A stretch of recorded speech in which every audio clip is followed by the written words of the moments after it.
e o verbo se fez carne.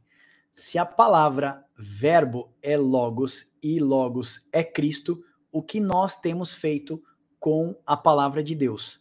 Então, o que nós temos feito com Cristo? Fica com a gente que o estudo hoje está curioso.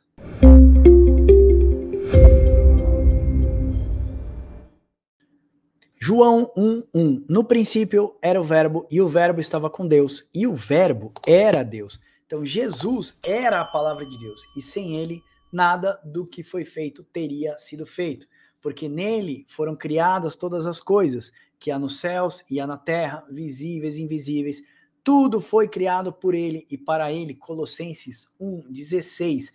Hilber, se no princípio ele era o verbo, João está dizendo que Jesus era o verbo.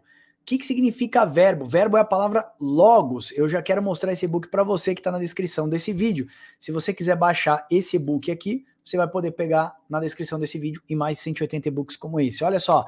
Então, no princípio ele era o verbo, ele era o logos. A palavra verbo é logos, que significa falar, palavra proferida, de viva voz, que expressa concepção ou ideia.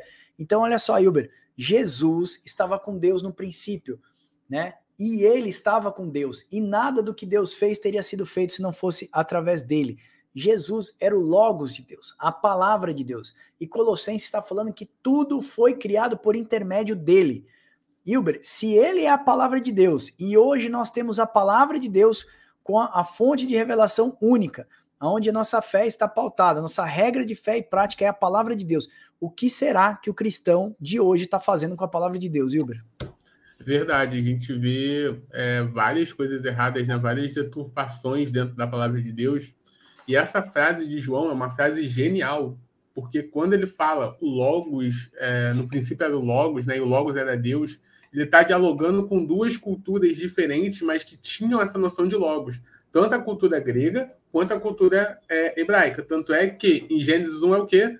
Deus, ele, pela palavra, haja luz, o verbo, fazendo a criação. Então, ele está dialogando com a cultura hebraica.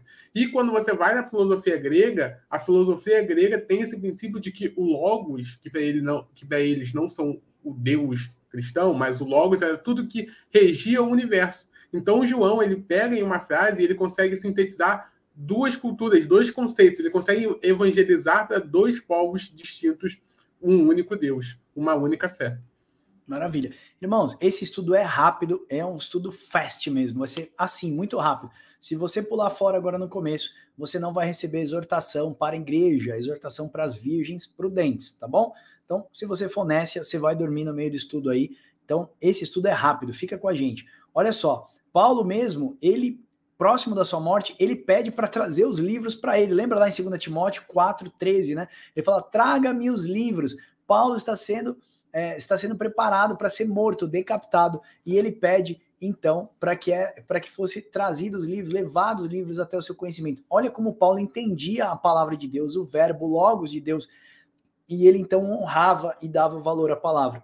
Um dos maiores privilégios do novo convertido é conhecer a graça de poder estudar as escrituras, que são as disciplinas espirituais e que devem acompanhar todo cristão que deseja conhecer a Deus. Tem algumas pessoas que às vezes fazem comentários assim no nosso site, falam assim, para que teologia? Se teologia fosse importante, os apóstolos teriam escrito assim, conheçam a teologia. Eu falei, nossa, a Bíblia fala para você conhecer a Deus, prosseguir em conhecer, seja pelo caminho, por qualquer lugar que você tiver, ler a palavra de Deus e falar dela enquanto anda, enquanto come, né, Hilber?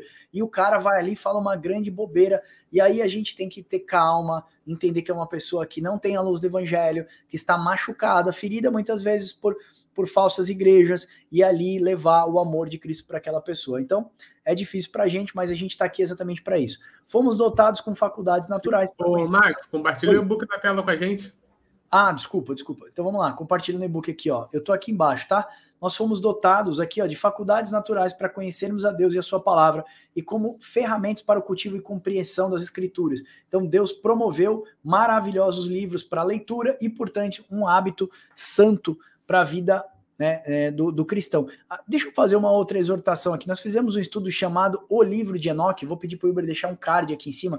Os perigos de se fazer doutrina, né, criar dogmas para a igreja em cima de livros que não foram canonizados, livros que não são canônicos, ok? Então, livros que não são canônicos, livros que são apócrifos. O que é um livro apócrifo? Que está fora do cano, que não foi considerado da autoria do seu autor original, né? Que não possui os autógrafos originais do autor. Ele é um pseudoepígrafo. Teve pelo menos 4 ou 6 versões distintas de diversos autores. Dá uma olhada nesse card que o Wilber vai deixar aqui, ó, o livro de Enoque. Você vai entender porque a gente não faz doutrina e a gente acredita que fazer doutrina sobre livros apócrifos é sujar as vestes da noiva. O que suja a veste da noiva? Falsa doutrina, porque você vai ensinar o povo a fazer coisa errada. Boa doutrina, limpa as vestes da noiva, ok? Purifica a noiva de Cristo. Basicamente é isso. Então, irmãos, ó, o que limpa o homem é a palavra de Deus. Eu deixo até um trecho aqui, ó. O que limpa um homem é a palavra de Deus, porque Jesus disse lá em João 15:13. Eu sou a videira verdadeira, meu pai é o agricultor. Todo ramo que está em mim, que não dá fruto, ele corta. E todo aquele que dá fruto, ele pode para que dê mais fruto. Vocês já estão limpos pela palavra que eu vos tenho dito. A palavra de Deus que limpa o homem. O Logos de Deus é que limpa o homem. Logo, Jesus Cristo é quem limpa o pecado dos homens. E como é que eu posso estar em Cristo se eu não leio a palavra de Deus, se eu não conheço os dogmas de Cristo para a igreja? O maior mandamento é esse, amar a Deus sobre todas as coisas. Poxa, será que é só isso mesmo que Jesus passou 3 anos e meio ensinando os apóstolos? Será que não era para os apóstolos ensinarem a próxima geração? E nós não estamos aqui para ensinar a nossa geração também, referente aos feitos de Jesus, né, é os dogmas da igreja. Então, assim, a palavra de Cristo é que limpa a igreja. Por isso estamos aqui, para trazer boa teologia para limpar a igreja de Cristo. E a revelação de Deus, ela é progressiva. Outra chave para compreendermos as escrituras é entendermos que a revelação da palavra de Deus é progressiva. Olha lá, o pensamento das escrituras foi crescendo pela história por meio do relacionamento de Deus com seus filhos. Em Gênesis, irmãos, nós temos a semente. Nos profetas, nós temos o cultivo dessa semente. Nos evangelhos, nós temos o fruto, que é Cristo. E nas epístolas, a multiplicação dos frutos da igreja. Lá no Apocalipse, então, tem o que, Hilber? A colheita. Olha como Deus é inteligente. No Gênesis ele planta, nos profetas ele rega, em Cristo você tem então ali o fruto, né? Que nasce a igreja de Cristo. E a gente vê a multiplicação do seu fruto nas epístolas, nas cartas de Paulo, nas cartas de Pedro, Judas, Tiago, Timóteo. E aí você vai vendo ali, ó. Deus, então, no Apocalipse, tem a grande colheita. Então você percebe que existe uma progressão da palavra de Deus, não é isso, Hilber? Isso, perfeito. A gente vê essa revelação progressiva, né? E aí a gente tem aquele conhecer e prosseguir em conhecer do Senhor, né? Igual como o irmão falou lá com o Max, né? Deus não mandava ensinar teologia, até porque a palavra teologia e a sistemática teologia não existia na época dos apóstolos, então não tinha como. Mas ele levantava profetas justamente para ensinar. A profecia é um ensino, a exortação é um ensino, um tipo de mudança de conduta. Você vai se arrepender e você vai aprender a fazer o certo. Isso é um tipo de ensino. Então, nós vemos que, como o Max falou, quanto mais você tem esse contato com a palavra, quanto mais você tem esse zelo com a palavra, quanto mais você tem esse cuidado com a palavra, você tenta aprender de uma forma mais neutra possível, né? Como a gente fala neutra, sem um viés doutrinário ou um viés... eu sou dispensacionalista, eu sou calvinista, arminiano. Quando você tenta ler a palavra pela palavra, sem colocar rótulos nela, você vai ter ali acréscimos. E pode ser que algumas doutrinas batam em coerência. Exemplo, o dispensacionalismo. A gente concorda, não, mas o que eles fazem? Eles colocam a última semana no final, que é uma coisa que nós colocamos também. Então a gente consegue distinguir e ter um zelo maior e saber como comer o peixe e ter cuidado com o espinho. Exatamente, exatamente. Olha só, irmãos, Deus falou aos homens pela lei, tá aqui, eu quero puxar aqui para você, a gente já está caminhando para o fim. Deus falou aos homens através da lei, ensinando os fundamentos dessa relação entre Deus, né? E o que é divino e o que é carne. Deus exortou e corrigiu através dos profetas. E nos últimos dias, como a Bíblia diz, ele falou por intermédio do seu filho. Por isso que a gente fica muito bravo quando tem gente que fala assim, estamos na nova aliança, a lei pra gente já não existe. Irmãos, tira as leis de Deus e você destrói todo o relacionamento entre Deus, do que é divino e o que é carne aos homens. Pega um prédio então, né, Hilber? O prédio só vale daqui para cima, tira os fundamentos do prédio. O prédio não cai, Hilber? Não existe. Exatamente. Não tem forma. Você vê lá na Nova Jerusalém que desce do céu, os seus fundamentos, seus 12 fundamentos, está o nome dos 12 apóstolos. Ou seja, tudo que Cristo ensinou está fundamentado na doutrina apostólica, que passaram o bastão para frente, para a nossa geração, para os pais da igreja, para depois os reformadores e agora no nosso tempo.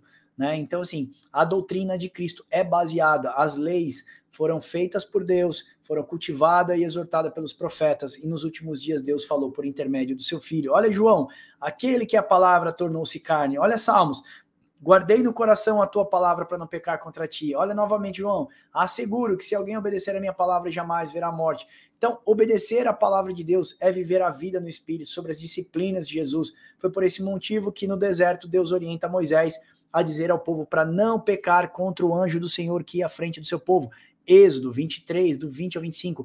Quem se rebelasse seria morto. Ali, ó. Ali era uma aparição, ó, a gente chama de teofania, tá? Na teologia. Era uma aparição do próprio Cristo, o Logos de Deus.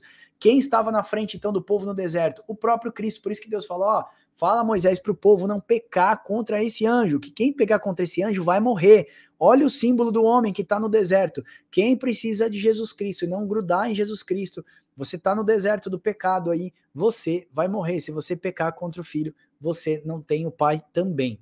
Né? Então é uma boa exortação para a gente. O que nós temos feito com a palavra de Deus? A nossa geração é privilegiada, nós recebemos os fundamentos da lei, recebemos a exortação dos profetas, recebemos a revelação do Filho da Nova Aliança, conhecemos os mistérios de Deus para o mundo, que é a sua igreja. Deus estava com a igreja escondida em Cristo. Nós recebemos as epístolas como um manual de disciplina para a vida espiritual do cristão e ainda nos revelou nos últimos dias a carta de João Apocalipse. Por isso que eu me mordo aqui quando o pessoal fica pegando o Apocalipse de Enoque. Eu fico maluco com isso. Jesus vem, pega João, coloca ele ali no terceiro céu, muito provavelmente fala, João, escreve tudo que eu vou te mostrar, revela para 7 igrejas da Ásia e escreve essas cartas para os caras. Aí você abandona o evangelho de João e vai lá para o livro de Enoque. Então a gente fica bem bravo com isso, né, Hilber? Se temos a completude da história em nossas mãos, por que não estudamos a palavra de Deus? Por que tem tirado o que tem tirado dos cristãos a vontade pela palavra de Deus? Nós acreditamos que o faraó dos nossos dias aumentou o trabalho, assim como em Êxodo 5. O povo não tinha tempo para o Senhor. Da mesma forma, os homens hoje estão ocupados com tantas coisas, com a sua prosperidade, com o seu Netflix, com o seu YouTube, com tantas outras coisas que têm deixado de estudar a palavra de Deus. Às vezes eu converso com as pessoas e falo assim, eu não tive tempo, eu não consegui ver um vídeo, eu não leio a Bíblia. Eu pergunto, o que a pessoa tem priorizado? Ela tem priorizado tudo na sua vida, né? Tem muitas pessoas que se você pegar ali o Instagram, né, Hilber, e dar uma olhada ali, ó, o tempo que você ficou dentro do Instagram. Vamos puxar aqui, ó. Você clica aqui no Instagram. Nossa, será que a gente vai tomar um kick aí? Eu acho que não, né? Tem uma coisa chamada aqui a sua atividade. Se você clicar aqui a sua atividade, vai mostrar o tempo que você gasta dentro do Instagram. Ó. O meu tempo, 11 minutos. Diariamente eu fico no Instagram, 11 minutos. Hilber, eu já peguei uma pessoa... Isso que eu fico respondendo mensagens ainda do Papo com Deus. Eu já peguei uma pessoa que fica 4 horas por dia no Instagram. Parou para pensar, Hilber, que o cara fica praticamente... cara, o cara fica 1/4 do tempo dele ali, 1/3 do tempo dele dentro do Instagram. Sim, levando em consideração que você deve dormir aí umas 8 horas de sono. Então, tipo, né? 1/3, né? O dia não vai durar muita coisa. E, então, o que o Marcos falou, além disso tudo, Marcos, olha só, a gente tem toda a revelação. Ainda mais a gente está vivendo um tempo privilegiado que a gente, além de toda a revelação, nós temos a internet, nós temos um contato facilitado com a palavra, porque antes a galera se não fosse a reforma, né, não teria essa facilidade com a Bíblia. Mas a gente tem uma facilidade muito maior, a gente tem internet, a gente consegue interagir, pessoal que tem dúvida consegue chegar até a gente, por exemplo, ou até pastores, ou até pessoas que conheçam a palavra para tentar tirar dúvida. Então não tem justificativa, não tem porquê de não se interessar, né? E agora fazendo um jabá, a Amazon podia patrocinar a gente, né? Amazon, patrocina o Papo com Deus. Tem um livro que é muito interessante, que é Entendes o que Lê, que é do Gordon Fee, que ele vai fazer uma introdução ali à hermenêutica, exegese, como a gente tem esse primeiro contato com a palavra, o que a gente pode pegar do texto, como que a gente pode interpretar melhor o texto. E é um livro bem legal, um vermelhinho, recomendo. Maravilha. Finalizando o estudo aqui, para quem ficou no final, para exortação da igreja, exortação para mim e para você, tá bom, irmãos? Então vamos lá. Amós 8, do 11 a 13. Eis que vem dias, diz o Senhor, que enviarei fome sobre a terra, não de pão, nem de sede de água, mas de ouvir toda a palavra de Deus. Andarão de mar a mar, do norte até o oriente, correrão por toda a terra, por toda parte, procurando a palavra de Deus, e não acharão. Naquele dia, as virgens formosas e os jovens desmaiarão de sede. A sede como a presença do Espírito Santo e na palavra de Deus. Dias maus estão à nossa frente. Aproveite para se edificar e crescer em graça e conhecimento na palavra de Deus. Irmãos, o Logos de Deus é um presente para o homem. É a sua graça e misericórdia expressa através de Jesus Cristo e através das Escrituras Sagradas, como nós falamos. Deus plantou lá a semente no Gênesis, nos entregou a lei, cultivou nos profetas, exortou, mostrou o caminho correto, em Cristo colheu ali, nasceu o fruto, que é a igreja do Senhor. Nas epístolas nós vemos a frutificação dessa árvore, né, que é a videira verdadeira, né, e quem estiver nele está dando bons frutos. E agora no Apocalipse nós estamos vendo a colheita. Prepare-se, irmãos, porque o grande avivamento, a chuva serôdia está para ser derramada sobre a terra, e somente suportarão aqueles que tiverem a palavra de Deus. Então, desprezar a palavra é desprezar o próprio Filho. O Logos de Deus está aqui hoje, através das Escrituras e no seu Espírito. Lembra que Cristo disse, estarei convosco todos os dias até a consumação do século? Vai ver lá em Apocalipse 1, primeira mensagem, João fala, eu vi aquele, semelhante ao Filho do Homem, andava no meio dos 7 castiçais, vertendo azeite, símbolo, ele estava vestido com talabarte, era símbolo do quê? Do sumo sacerdote, vertendo azeite na igreja. Cristo está cuidando ainda hoje da sua igreja, através do seu Espírito, pelo seu Espírito Santo, cuidando da sua igreja. Então, o Logos de Deus está aqui ainda hoje, nas Escrituras, no seu Espírito. Busque o Logos de Deus enquanto ainda se pode achar. Eu espero realmente que você consiga dar o verdadeiro valor às Escrituras de Deus, não somente na Bíblia que você tem impressa, né, mas a bons livros, a boa teologia que nós temos trazido para vocês. O Papo com Deus tem esse ministério de tentar criar estudos não sistemáticos, porque acaba se tornando maçante, mas dogmáticos. Você vê, o nosso estudo agora, o Verbo se fez carne, a glória da segunda casa, nós fizemos outro estudo, o Evangelho exclusivo, fizemos um estudo agora há pouco, acabamos de gravar, Ilber, como é que era o nome dele? Aquele que o detém, né? Aquele que detém a manifestação do anticristo, quer dizer, sabe, coisas que vai ensinar você a crescer na sua fé, não ser levado por qualquer vento de doutrina. Então, irmãos, não faça teologia, pelo amor de Deus, em cima de livros apócrifos, ok? A teologia, ela precisa ser dogmática, baseada em cima das doutrinas apostólicas. Tudo aquilo que Cristo passou 3 anos e meio ensinando para os seus apóstolos, foram passado através das cartas, das epístolas que foram escritos, os evangelhos e as epístolas. Nós temos ali a frutificação da igreja. Tudo que a igreja precisa saber está ali. Ah, mas eu preciso conhecer mais as leis de Deus. Vai na Antiga Aliança. Eu preciso conhecer mais a exortação do Senhor. Vai até os profetas. Nós temos toda a história, toda a completude da história nas nossas mãos. Não despreze a palavra de Deus. Desprezar a palavra de Deus é desprezar o próprio Filho da aliança, da graça. Não é isso, Wilber? É isso, perfeito. Tá tossindo aí?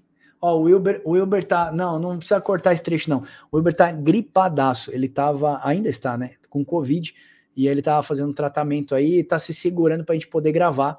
E a gente não tinha como não deixar de gravar, nós precisamos deixar os vídeos em dias. Então continue orando pelo Ministério do Papo com Deus. Nosso ministério visa servir a Igreja de Cristo e edificar o povo santo. Tá certo, Wilber? Tá, não tá conseguindo falar. Então, irmãos, ó, desprezar a palavra de Deus é desprezar o próprio Cristo, desprezar o próprio Filho. Não faça isso, amém? Ó, irmãos, se você gostou desse estudo, eu vou pedir para você dar um like nesse vídeo aqui, pega esse link aqui, manda para sua galera, porque aí você nos abençoa. Se você tem gostado do nosso trabalho, considere-se apoiar o Papo com Deus. Você pode ser um gerente do Papo com Deus e fazer a nossa teologia, chegar a boa teologia para pessoas na África, Angola, Moçambique, Portugal também. Quero compartilhar com vocês, se você acessar papocomdeus.com.br/links, papocomdeus.com.br/links, você vai ter acesso a todas as nossas mídias, o nosso YouTube, grupos de WhatsApp, Telegram, cursos, e-books, são mais de 180 e-books que eu e o Uber escrevemos para vocês, ó, tá aqui, ó, mais de 180 e-books, ó, tudo gratuito. No nosso site você também tem mais de 16 cursos e nós temos o trabalho que é Libras, né? Que é o Papo com Deus em Libras. Ensinamos através de língua brasileira de sinais para surdos, Boa Teologia. Eles também podem fazer cursos, né, através de legendas e libras. Então, se você tem gostado do nosso ministério, do nosso trabalho, considere se tornar um gerente do Papo com Deus. Acesse na descrição do vídeo ou acesse aí papocomdeus.com.br/links e ali você tem acesso como nos ajudar, como conversar com a gente, fazer parte desse ministério maravilhoso que é edificar a igreja de Cristo, varremar a teologia do meio do seio da igreja, limpar as vestes da noiva. Como disse Paulo, eu pretendo apresentar vocês como noiva, virgem, santa, aprovada para o seu noivo. Esse é o nosso trabalho aqui, amém? Espero que esse vídeo tenha te abençoado e eu aguardo você no próximo. Deus abençoe você e até o próximo Papo com Deus.